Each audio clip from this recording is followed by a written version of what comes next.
Doctor صاحب، امام حسن مشتبہ شخصیت کا سب سے عمدہ ترین پہلو آپ کی نگاہ میں کون سا ہے؟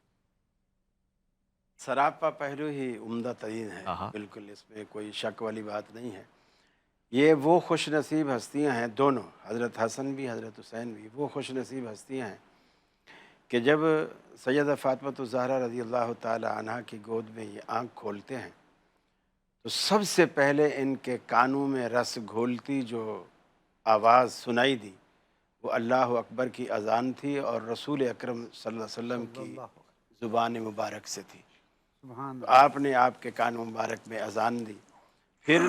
دوسری بڑی سعادت یہ نصیب ہوئی کہ سب سے پہلے دنیا میں جو انہوں نے پہلی چیز چکھی، رسول اکرم صلی اللہ علیہ وسلم نے کھجور کو اپنے منہ میں چبایا،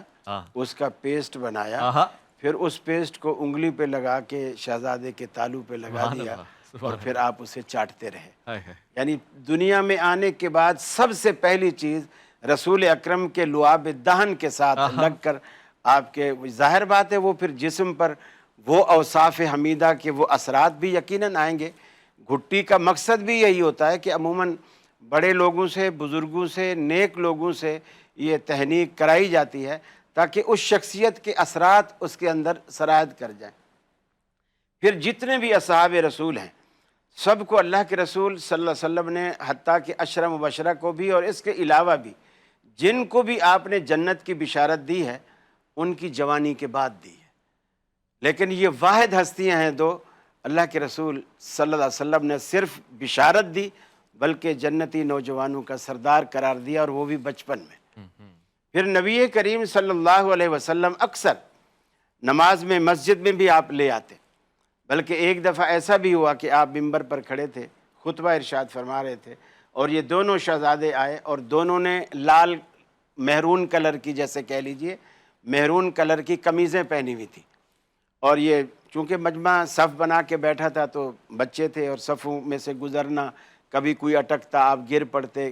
رسول اللہ صلی اللہ علیہ وسلم سے دیکھا نہ گیا۔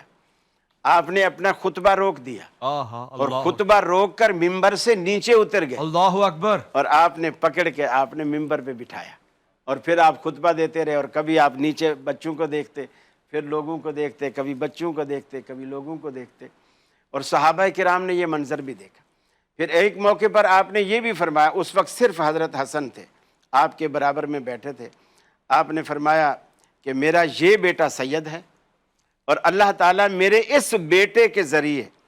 فئتین عظیمتین من المسلمین، فرمایا دو عظیم مسلمانوں کے گروہوں کے درمیان میرے اس بیٹے کے ذریعے اللہ رب العالمین صلح کرائے گا۔ اور وہ وقت بھی صحابہ کرام نے دیکھا، اور اللہ نے دکھایا کہ میرے رسول کی پیشین گوئی کیسے سچی ہوتی ہے کہ اس وقت آپ نے سب کچھ قربان کر دیا۔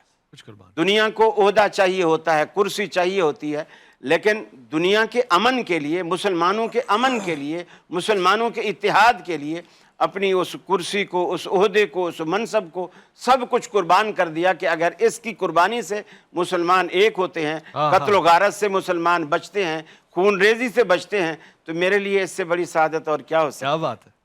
تو یہ وہ نعمتیں ہیں جو اللہ رب العالمین نے عطا کی۔ پھر سیدنا فاروق اعظم رضی اللہ تعالیٰ عنہ کا دور خلافت ہے، انہوں نے اہل بدر کے لیے ایک لسٹ بنوائی کہ میں وظائف دینا چاہتا ہوں، اور بدر کے صحابہ کی لسٹ بنائی جائے۔ جو محرر تھا، لکھنے والا، اس نے پوچھا سب سے پہلے آپ کا نام لکھوں؟ آپ نے فرمایا نہیں، سب سے پہلے انہی کو لکھو جو پہلے ہیں۔ آپ نے اہل بیت کے نام سب سے پہلے لکھے۔ اللہ پھر اکبر، سیدنا حسن، سیدنا حسین بدر میں پیدا بھی نہیں ہوئے تھے، آپ نے ان کے نام لکھوائے، اللہ اکبر، اور ان کے حصے وہی رکھے جو اہل بدر کے حصے تھے۔ اللہ اکبر۔ اور حضرت عمر کے بیٹے عبداللہ بن عمر رضی اللہ تعالیٰ عنہ نے کہا ابو یہ بھی تو بدر میں نہیں تھے، میں بھی نہیں تھا، مجھے وہ حصہ نہیں ملتا جو ان کو ملتا ہے، تو میں یہ تو نہیں کہتا کہ ان کا حصہ کم کر دیں، ایسا تو ہو سکتا ہے نا کہ آپ میرا حصہ بڑھا دیں، ان بچوں کے برابر کر دیں۔ آپ نے فرمایا فرق ہے، تو ان بچوں کے برابر نہیں ہو سکتا، اس لیے کہ تو سب سے پہلے ان کے والد جیسا والد لا، ان کی والدہ جیسی والدہ لا، ان کے نانا جیسا نانا لا، پھر یہ آواز اٹھا کہ میرا بھی حصہ ان جیسا بنا، تو کہاں اور وہ کہاں۔